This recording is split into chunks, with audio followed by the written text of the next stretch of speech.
Hello दोस्तों, what is up, क्या हाल चाल। इस वाली वीडियो में हम बात करेंगे हमारे नेक्स्ट टॉपिक बिजनेस कम्युनिकेशन के इंपॉर्टेंट क्वेश्चंस के बारे में। इस वाली वीडियो में मैं आपको बहुत ही कम क्वेश्चंस दिखाऊंगा जो कि सबसे ज़्यादा इंपॉर्टेंट है और उनके एग्जाम में आने के चांसेस बहुत ज़्यादा हैं। इसमें आपको क्वेश्चंस के साथ उनके आंसर्स भी बताऊंगा, ट्रिक्स बताऊंगा कैसे कैसे आप उनको लिख सकते हो एंड किस किस टाइप के क्वेश्चन आएंगे वो भी बताऊंगा। इस वाली वीडियो को लास्ट तक देखना। एंड इसमें बहुत सारे डायग्राम्स भी हैं, उससे आपको आराम से समझ में आ जाएगा कि मैं क्या कहना चाहता हूँ और इन क्वेश्चंस को आप कैसे कैसे लिख सकते हो। कुछ नहीं करना, बस लास्ट तक देखना, करते जाना वीडियो को, चैनल को करते जाना है सब्सक्राइब। पहला क्वेश्चन है हमारा, what do you mean by effective communication. Effective communication हमें बताना क्या है और हमें उसके पॉइंट्स लिख देंगे बेसिकली। जैसे कि इफेक्टिव कम्युनिकेशन में क्लियर मैसेज होता है, करेक्ट मैसेज, कंप्लीट मैसेज होना चाहिए। जो हमारा मैसेज है वो शॉर्ट होना चाहिए, प्रिस्क्राइब होना चाहिए एंड रिलेटेबल होना चाहिए कंटेंट से। एंड बाकी सारी चीजें हम इसमें लिख देंगे। मैंने आपको इसकी थ्योरी भी यहाँ पर लिख रखी है, आप पढ़ सकते हो। Effective communication is defined as ability to convey information to another effectively. इसमें होता क्या है बेसिकली, जैसे हम किसी को कोई मैसेज भेज रहे हैं, उसको अगर वो मैसेज समझ में आया है, जो हमने उससे कन्वर्जेशन करी है, अगर वो उसके समझ में आई है, वो समझ पाया हम कहना क्या चाहते हैं, तो जो हमारी कम्युनिकेशन है वो इफेक्टिव होगी। वही होता है इफेक्टिव कम्युनिकेशन। नेक्स्ट जो हमारा क्वेश्चन है वो है, list out any 5 advantage and disadvantages of video conferencing. Video conferencing, आप इसमें बहुत सारे टाइप्स के क्वेश्चन बन के आ सकते हैं इसके ऊपर। तो वीडियो कॉन्फ्रेंसिंग से बहुत सारी चीजें हम घर बैठे बात कर सकते हैं, हमारी पैसा बचता है, हमारा मीटिंग में जाने का जो टाइम है हमारा वो बचता है। एंड क्या कहते हैं, बहुत ज़्यादा कन्वीनियंट हो जाता है ये, हम आराम से स्मूथली बात कर सकते हैं। ये सारे इसके एडवांटेजेस होते हैं और यही इसकी कैरेक्टरिस्टिक्स भी होती हैं, एडवांटेज एंड डिसएडवांटेजेस। मैंने इसका एक प्रॉपर इसकी एक इमेज डाली है, इसमें इन सबके पॉइंट्स लिखे हुए हैं एंड आप यहाँ से पढ़ सकते हैं। एंड फिर उसके बाद हमारा नेक्स्ट क्वेश्चन है, state the difference between grapevine and humour. तो grape point communication and humour के बीच में हमसे डिफरेंस पूछा गया है।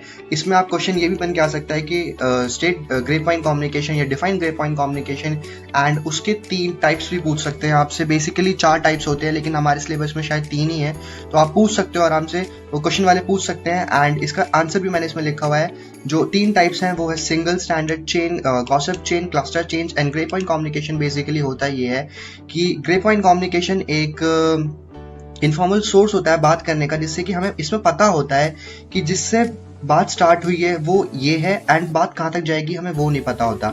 बेसिकली फॉर एन एग्जांपल, अगर हमारे प्राइम मिनिस्टर हैं मोदी जी, वो कोई स्पीच दे रहे हैं, तो हमें पता है कि उस स्पीच का जो सोर्स है, जो ओरिजिन है, वो कहाँ से हो रहा है, वो हमारे प्राइम मिनिस्टर से हो रहा है। बट हमें ये नहीं पता कि उनकी स्पीच सुनने वाला आखिरी बंदा कौन होगा। तो हमें पता होता है कि वो आ कहाँ से रही है, उसका सोर्स क्या है, बट वो कहाँ तक जाएगी हमें ये नहीं पता होता। और यही होता है ग्रेप पॉइंट कम्युनिकेशन। इसके होते हैं 3 type, single, standard chain, gossip chain, cluster.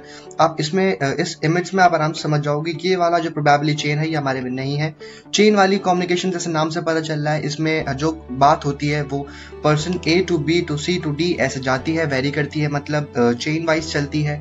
जो गॉसिप होती है उसमें गॉसिप जैसे कि हम नॉर्मल करते हैं, उससे एक सबको होता है, वो इन सबको बताता है कि क्या बात है। फिर उसके बाद होती है क्लस्टर वाली। क्लस्टर में ऐसा होता है जैसे कि ए ने सी को बताया, सी ने डी को, और ए ने एफ को बताया, मतलब ऐसे करके फिर अलग अलग टाइप बंदों को बताता जाता है।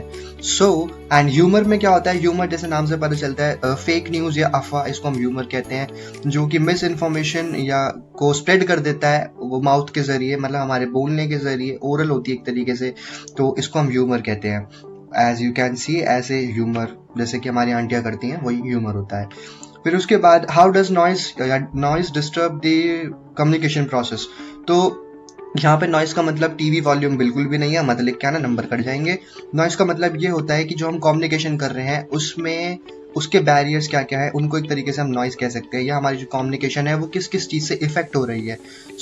नॉइज के यहाँ पे कई सारे मीडियम है, फिजिकल नॉइज और psychological noise, technical noise, organisational noise, cultural noise, psychological noise, and ये सारी लिंग्विस्टिक नॉइज। यहाँ पे लैंग्वेज नॉइज का मतलब लिंग्विस्टिक नॉइज भी होता है। तो यहाँ पे ये सारी चीज़ें हैं एंड इसमें आप पढ़ सकते हो कि कैसे कैसे क्या कहते हैं नॉइज हमारी उसको इफेक्ट करती है कम्युनिकेशन को। नेक्स्ट क्वेश्चन है, differentiate between good and good and bad business letter. Business letter क्या कहते हैं, इसमें एक क्वेश्चन और आएगा, वो भी मैं आपको बताऊंगा। तो बिजनेस लेटर की जो 5 चीज़ें हैं वो मतलब कैसे अच्छा बन सकता है, हम उसको पढ़ते हैं यहाँ पे। बिजनेस लेटर में हमारी जो चीज़ें हैं वो सारी करेक्ट, कंसाइज, बेसिकली 7 C's आप इसमें इनपुट कर सकते हो, तो वही इसकी क्या कहते हैं गुड क्वालिटीज़ होंगी। एंड बैड बिजनेस लेटर वो होता है जिसमें कि बैड न्यूज़ मिलती है एक तरीके से, इसकी डेफिनेशन भी यही है, आप इसको लिख के आ जाओ। एंड ये क्वेश्चन आने के चांसेस बहुत ज़्यादा हैं। नेक्स्ट क्वेश्चन है what is teleconferencing. Teleconferencing नाम पे मत जाना, बहुत सिंपल है, एक तरीके से वीडियो कॉल है। हम सबको पता है वीडियो कॉल क्या होती है, हर कोई करता है, दिन रात करते हैं, कोई दिक्कत वाली बात नहीं। वीडियो कॉन्फ्रेंसिंग लिखनी है एंड उसके हमें लिखने एडवांटेज क्या होता है, सबको पता है, दूर नहीं जाना होता, घर से बैठे बैठे कर सकते हैं, पैसे बचते हैं, यहाँ पे लिखा हुआ है पेट्रोल भी बचता है, गैसोलीन, नाइस। फिर उसके बाद एंड इसमें और भी काफ़ी सारी चीज़ें हैं, आप पढ़ सकते हो एंड खुद बना बना के भी लिख सकते हो, कुछ ज़्यादा मुश्किल चीज़ नहीं है। नेक्स्ट पूछा गया वेबसाइट क्या होती है, एंड इसमें क्वेश्चन बन के आ जाता है कि वेबसाइट का बिजनेस कम्युनिकेशन में क्या रोल है। ठीक है, तो आपको ये लिखना है, website is an also connective is a collective of web page and related content that is defined by common domain and published on at least one web browser. तो ये होती है हमारी वेबसाइट, मतलब जैसे कि इंटरनेट पे बहुत सारी वेबसाइट्स होती हैं, वही पूछा गया, आपसे कुछ अलग नहीं है, सिंपल ही है। और what are the principles of effective communication. Effective communication का प्रिंसिपल्स क्या होते हैं, मतलब इसमें जो मैंने 7 C's डाला है इस वाले आंसर में, कि जो 7 C's है वही हमारे इफेक्टिव कम्युनिकेशन के वो हैं, लेकिन आप इसमें 2-3 पॉइंट्स एक्स्ट्रा भी लिख सकते हो। मैंने और भी बहुत सारी जगह देखा था, मतलब 10-11 पॉइंट्स भी लिखे हुए थे, बट जो मेन पॉइंट्स हैं जो बिल्कुल रिलेवेंट है, जिन पर आपके नंबर कोई भी नहीं काटने वाला, वो 7 C's ही है एक तरीके से। और हाँ, एक क्वेश्चन है 7 C's जो कि यही है, ये सारे को रिलेट करते हैं आपस में। आप यहाँ पे 7 C's लिख दोगे अगर इस क्वेश्चन में, आपके मार्क्स बिल्कुल भी नहीं कटने वाले। यहाँ पे मैंने पूरा 7 C अच्छे तरीके से डिफाइन करा है कि क्लैरिटी क्या होती है, जो हमारी कम्युनिकेशन है वो क्लियर होनी चाहिए, ठीक है, करेक्ट होनी चाहिए, जो हम बता रहे हैं वो इन्फॉर्मेशन सही होनी चाहिए, गलत इन्फॉर्मेशन नहीं होनी चाहिए, कंसाइज होनी चाहिए हमारी इन्फॉर्मेशन, कर्टेसी होनी चाहिए। कर्टेसी मतलब हमारी जो कम्युनिकेशन है उसमें एक दूसरे को रिस्पेक्ट देके बहुत ही शांत सभ्य तरीके से हमें उसमें बात करनी चाहिए, ये होती है कर्टेसी। करेक्टनेस मतलब हमारी इन्फॉर्मेशन जो है करेक्ट होनी चाहिए। लोग कंफ्यूज हो जाते हैं कि करेक्टनेस और इसमें, अच्छा ये दो बार आ गया, ठीक है, तो करेक्ट होनी चाहिए हमारी इन्फॉर्मेशन। और कंसिडरेशन मतलब जो हमारी इन्फॉर्मेशन है वो कंसिडर करनी चाहिए हमारे फैक्ट्स को लेके, एंड उसमें फोकस होना चाहिए जिस चीज़ पे हम बात करें उसी चीज़ पे, और वो पूरी होनी चाहिए, कंप्लीट भी होनी चाहिए। फिर उसके बाद है how can oral communication be made effective. Oral communication जो मतलब हम बोल के बातचीत करते हैं उसको इफेक्टिव कैसे कर सकते हैं। तो यहाँ पे एक मैंने इमेज से आपको समझाने की कोशिश करी है कि जो हमारी कम्युनिकेशन है, ओरल कम्युनिकेशन स्पेशली, वो क्लियर होनी चाहिए, प्रॉपर वर्ड्स का यूज़ होना चाहिए, उसमें वो छोटी होनी चाहिए, एंड ये सारी चीज़ें हैं, हमारी टोन अच्छी होनी चाहिए, एंड पिच भी सही होनी चाहिए, जैसे हम बोल रहे हैं ऐसा नहीं कि हम चिल्ला चिल्ला के बोल रहे हैं, वो चीज़ भी गलत है। ये सारी होती है हमारी इफेक्टिव कम्युनिकेशन, ठीक है। फिर उसके बाद मैंने यहाँ पे थोड़ी सी थियरी भी लिखी, आप पढ़ सकते हो। Discuss in detail any 2 type of interview. 2 type of interviews, ये वाला क्वेश्चन इंपॉर्टेंट है, आ जाता है। 2 टाइप ऑफ इंटरव्यू है, screening interview and selection interview. Screening interview and selection interview, आप इसको यहाँ पे पढ़ सकते हो। फिर उसके बाद हमारा नेक्स्ट क्वेश्चन है 11th, जो कि है बैरियर्स इन कम्युनिकेशन। हमें कम्युनिकेशन में बैरियर्स बताने हैं, जो हम कम्युनिकेट करते हैं वो किस किस तरीके से उसमें बैरियर होते हैं, एक तरीके से नॉइस कह सकते हैं हम इसको, ये कोरिलेट करते हैं आपस में। तो लैंग्वेज बैरियर होता है, इमोशनल, फिजिकल, कल्चरल, क्या कहते हैं, ये सारे बैरियर्स हैं इसमें जो हमारी कम्युनिकेशन को इफेक्ट करते हैं हर तरीके से। और इसमें सबसे ज़्यादा इंपॉर्टेंट जो चीज़ आती है वो होती है लैंग्वेज बैरियर, और को लिंग्विस्टिक बैरियर भी कहते हैं, जो ये वाला पॉइंट पहला ही पॉइंट है इसमें। तो ये बैरियर का मतलब क्या होता है कि जो हमारी लैंग्वेज है, सपोज करो कि मेरे को हिंदी आती है एंड आपको इंग्लिश आती है, मेरे को इंग्लिश नहीं आती, तो मैं आपको अपनी चीज़ कैसे समझाऊंगा, मैं आपको बोलूँगा, आपको समझ ही नहीं आएगी, 2 अलग लैंग्वेज हो जाएंगी, 2 डिफरेंट लैंग्वेज हो जाएंगी, वही होता है हमारा लिंग्विस्टिक बैरियर। फिर उसके बाद हमारा नेक्स्ट क्वेश्चन जो कि 22.5 मार्क्स में आने के चांसेस सबसे ज़्यादा है, वो हो गया differentiate between formal and informal reports. Report writing भी आएगी, उसका मैं बताऊंगा कि मैंने इस वाली वीडियो में वो क्यों नहीं रखे। तो सबसे पहले ये डिस्कस कर लेते हैं कि फॉर्मल एंड इनफॉर्मल रिपोर्ट्स क्या होती हैं। इमेज से आप पढ़ सकते हो, शॉर्ट में अगर आपको बहुत ज़्यादा नहीं पढ़ना, शॉर्ट में पढ़ सकते हो क्या होते हैं। इनफॉर्मल रिपोर्ट्स जो होती हैं वो 1 से 10 पेज में होती है, फॉर्मल वाली 10 से 100 पेज में होती है, काफ़ी बड़ी होती है क्योंकि इसमें एक चीज़ फॉर्मल तरीके से डिटेल में एक्सप्लेन करी जाती है। इनफॉर्मल रिपोर्ट्स में क्या होती है, फॉलो अ लेटर और मेमो फॉर्मेट, और इसमें don't use personal pronouns contractions. तो इसमें क्या होता है फॉर्मल वाले में, इसमें हम कोई भी पर्सनल चीज़ें यूज़ नहीं करते एंड इसमें हम कर सकते हैं, जैसे कि इनफॉर्मल होती है मतलब हम अपनी फीलिंग्स इसमें बता सकते हैं एंड इसमें ऐसा नहीं होता। बहुत सारे पॉइंट्स हैं एंड इसमें मैंने आपको डिटेल में बहुत सारी थ्योरी दी है, आप यहाँ से इसको अच्छी तरीके से पढ़ सकते हो, आपको समझ में आ जाएगा कि फॉर्मल एंड इनफॉर्मल होता क्या है। ठीक है, नेक्स्ट जो हमारा क्वेश्चन है, what do you understand by writing skills. Writing skills क्या होती हैं, गुड राइटिंग स्किल्स बेसिकली।